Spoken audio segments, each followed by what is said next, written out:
দেখো বন্ধুরা, আজকে তোমাদের জন্য আমি কি নিয়ে এসেছি। আজকে হচ্ছে আমি রান্না করব বরিশালের চাল ভাজার বিচুচি। চালটা ধুয়ে লবণ দিয়ে মেখে নিয়েছি। এখানে আছে ঘি, এখানে আছে নারকেল স্লাইস করা, এখানে আছে নারকেল ব্লেন্ড করে নিয়ে মিহি করা, এখানে আছে কুড়ানো নারকেল আর চিনি, সামান্য এলাচ আর তেজপাতা।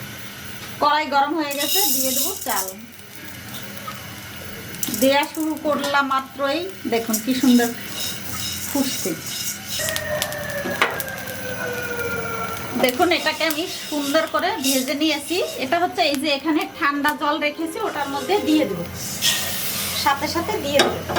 দেখুন বন্ধুরা, এটা ভেজে ঠান্ডা জলে দিয়ে দিছিলাম, এখন সুন্দর করে ধুয়ে নেব। বন্ধুরা এখন হচ্ছে ভাজা চালটাকে সিদ্ধ করতে হবে। আমি হচ্ছে জল দিয়ে দিছি, জলটা ফুটে গেলে আমি ভাজা চালটা দিয়ে দেবো। দেখুন বন্ধুরা, জলটা ফুটে গেছে, আমি চাল ভাজাগুলো দিয়ে দেবো। ঢেকে দেবো একটু তাড়াতাড়ি হয়ে যাতে। বন্ধুরা এর মধ্যে লবণ দিয়ে দেবো। দেখুন বন্ধুরা, এই যে হয়ে গেছে, আমি এখন এটাকে জল ঝরিয়ে নেব। দেখুন বন্ধুরা, কড়াই গরম হয়ে গেছে। আমি আপনারা চাইলে হচ্ছে সয়াবিন তেল দিয়ে করতে পারেন। আমি যেহেতু ঘি আছে, 1 চামচ ঘি দিয়ে দেবো।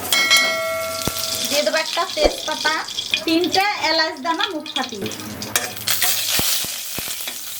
এর মধ্যে দিয়ে দেবো চাল ভাজাটা।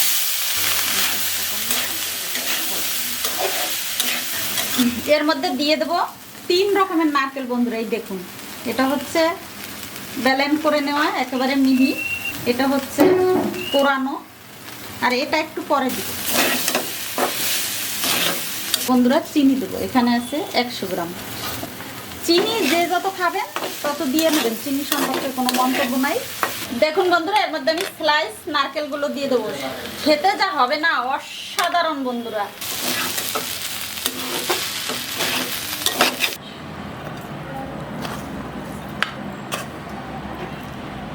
দেখুন বন্ধুরা কি অসাধারণ, দেখুন এত সুন্দর রান্না করেছি, বরিশাল্লা বিছেছি। সবাই এভাবে করে খাবেন। রোজার দিনে এই খাবারটা কি দারুণ অসাধারণ হবে। অবশ্যই রোজা ভেঙে এই খাবারটা খাবেন করে।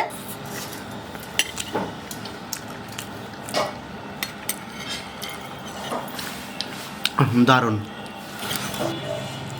সত্যি বন্ধুরা, এটা কিন্তু অসাধারণ হয়েছে। আকর্ষণীয় খাবার। দারুণ, সেই স্বাদ।